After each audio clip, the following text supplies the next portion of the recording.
দুই চিরপ্রতিদ্বন্দ্বী ব্রাজিল আর্জেন্টিনার খেলা মানেই কাজ বন্ধ করে ফুটবল ভক্তরা টিভির সামনে। এ নিয়ে সমর্থকরা যেমন উন্মাদনায় ভাসেন, তার চেয়েও প্রবল রোমাঞ্চে ভুগেন ফুটবলাররা। সেটাই যেন স্মরণ করিয়ে দিলেন আর্জেন্টাইন কোচ লিওনেল স্কালোনি ও মিডফিল্ডার রদ্রিগো ডি পল। আগামী 26শে মার্চ বিশ্বকাপ বাছাই পর্বে ব্রাজিলের বিপক্ষে আসন্ন ক্লাসিকো নিয়ে কথা বলেছেন আর্জেন্টাইন কোচ লিওনেল স্কালোনি। বিশ্বকাপ জয়ী এই কোচ প্রতিপক্ষ দলকে প্রশংসায় ভাসিয়ে বলেন, ব্রাজিল মানেই ব্রাজিল, তাদের দারুণ সব ফুটবলার আছে যারা বিশ্বের অন্যতম সেরা। আমরা জানি তারা কতটা ভয়ঙ্কর প্রতিপক্ষ, সবাই তাদের সমীহ করে। এখন আমাদেরও পুরো মনোযোগ আসন্ন ম্যাচটির দিকে।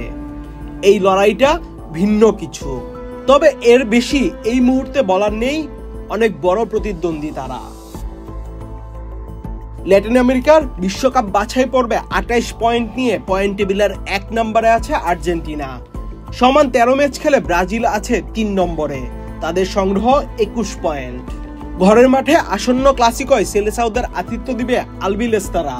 বুধবার বাংলাদেশ সময় সকাল 6টায় শুরু হবে ম্যাচটি। ওয়ালটন আবারও মিলিয়নিয়ার অফারে ওয়ালটন ফ্রিজ কিনে আপনিও হয়ে যেতে পারেন মিলিয়নিয়ার। এবারের বাছাই পর্ব শুরুর আগে আর্জেন্টিনা ব্রাজিল দুই দলেরই বেশ কয়েকজন ফুটবলার ইনজুরির কারণে ছিটকে গেছেন। এর মধ্যে রয়েছেন লিওনেল মেসি, নেইমার ও লাউতারো মার্টিনেজ সহ আরো বেশ কয়েকজন। তবে এই ম্যাচে বিশেষ নজর থাকবে ব্রাজিলের ভিনিসিয়াস জুনিয়র ও আর্জেন্টিনার হুলিয়ান আলভারেজের উপর।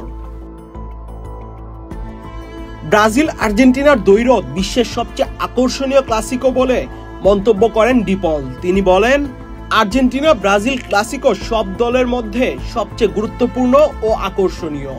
আমি মনে করি আমরা ব্রাজিলের সুখ কেড়ে নিব। প্রত্যেকেই এমন ম্যাচ দেখার অপেক্ষায় থাকে। বুধবার ভালো একটি ম্যাচ হতে চলেছে, আমরা এই ম্যাচটি উপভোগ করতে চাই। মুখোমুখি লড়াই সর্বশেষ 5 ম্যাচে আর্জেন্টিনার জয় 3টিতে, অন্যদিকে ব্রাজিলের জয় মাত্র 1টিতে, আর ড্র হয়েছে 1টি match. Ahmed Shafi, channel I.